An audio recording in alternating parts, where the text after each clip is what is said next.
For me, number one dyan, madamot siya sa'yo.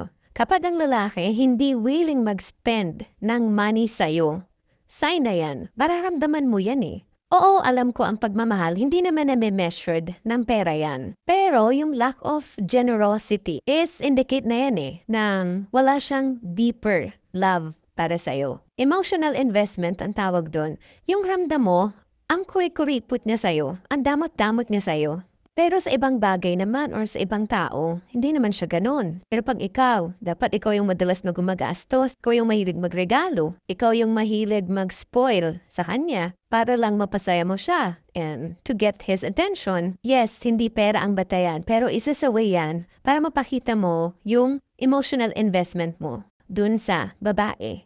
Pag badamot yan sa'yo sa pera at hindi siya generous sa'yo, that means pagdadamot din yan sa time, sa effort, and affection niya sa'yo.